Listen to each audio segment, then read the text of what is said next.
Welcome to our Astro Cosmic Weather Report with me, Ashley, and Bella. We are going to be once again looking at the genetic matrix chart to see what's alive in the sky.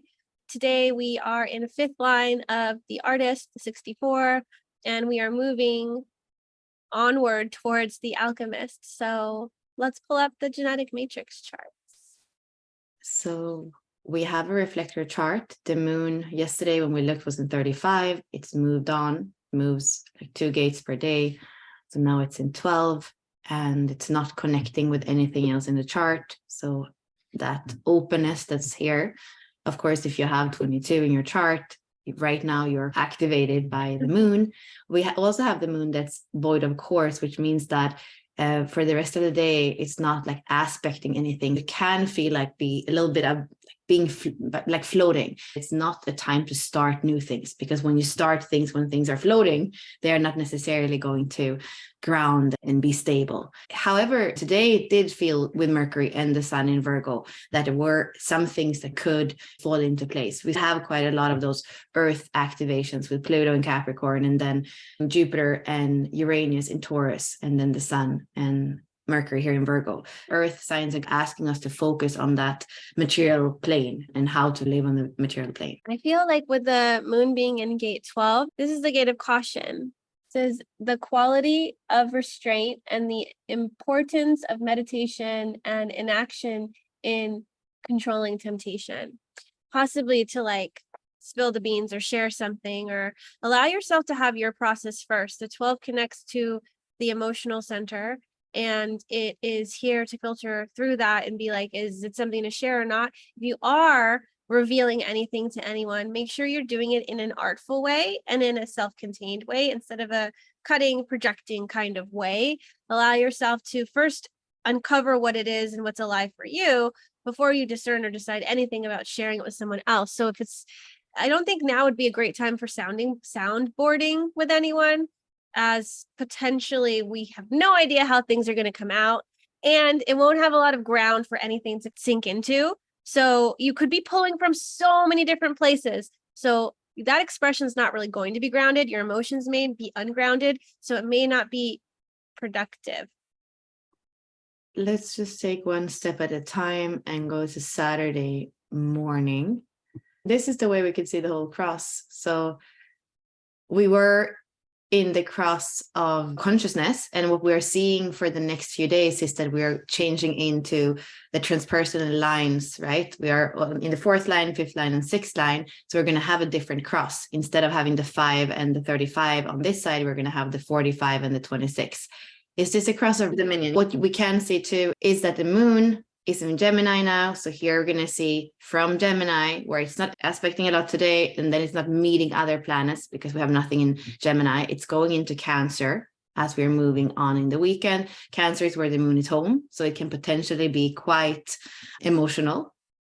Let's just look at the gene keys for Sunday. Then we're going to go into the next gene key, which is 47. We're going to see that we still have a reflector chart as we're moving into the next cross, because we're seeing here that the only channel is half red and half black. So still a reflector chart. The Alchemist in creator mode on Sunday. So next week is starting with a completely new energy. Ashley, what do you want to say about the Alchemist? Is it your EQ, right? My EQ. Yeah. I feel like with the nodal environment being with the 42 and the 32, there's a potential here for like transformation and threshold and completion. In order to have completion, we need to have the courage to like, first of all, dig into things to assess what's there, and then see how we can work with that. Like Richard says, every shadow conceals a gift. So allow yourself to feel into any of this oppression or constriction that you might be feeling. You're going to have ongoing initiations. It's going to move you towards completion of different cycles. And I feel like things are going to get hotter and hotter for people as we move onward in the 47, because this is an opportunity to be able to work through some really big things for yourself. And we can see that the programming partner of the 22 or of the 47 is the 22, Grace.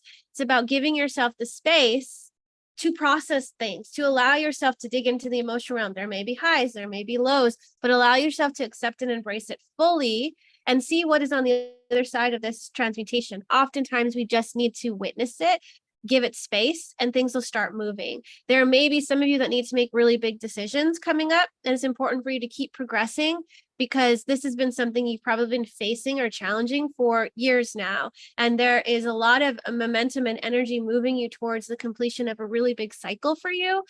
And just know that it's going to start getting hot for you, and it is all working for you. And on the other side of this is something completely different, and something that is honestly better for you in the long run. The 47 is all about transmutation and transfiguration. What was will not remain. It will become something new, become something different. So when something is initiating you, when the threshold is there, allow yourself to step into that and know and trust that it's for the best, it's for the better.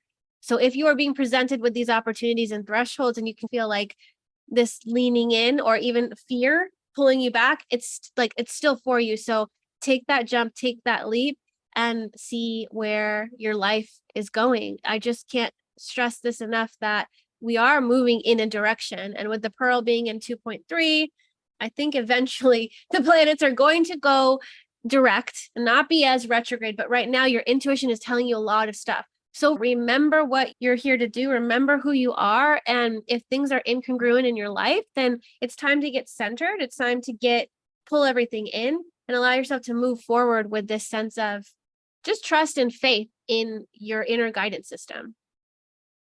Yeah, we can see here in the weekend, we're going to have the attraction sphere in Pisces, and here in the 63, which is the gate of doubt. So that is what's going to come to you in relationships. And that's where we don't want you to collapse. We want you to see, okay, what's here to learn. We're asked to hold a higher perspective with the IQ and the EQ in the 6th line. So how can you have that higher perspective instead of saying, oh, I'm here again and I'm doubting this? No, there is something there to learn. There is some medicine there. And the law right now that we see in Pearl and culture is Taurus. So it is about the things that have inherent value, simplifying, knowing what it is that you want, knowing what it is that you're worth. And we have the North Node in Aries. So a little bit more focus on that individuality, like Ashley was saying. It's not necessarily to be there compromising in relationships that actually aren't in equilibrium. It's more about finding that impulse and that fire to honor your own individuality as you're moving forward with those Taurus qualities and values in mind.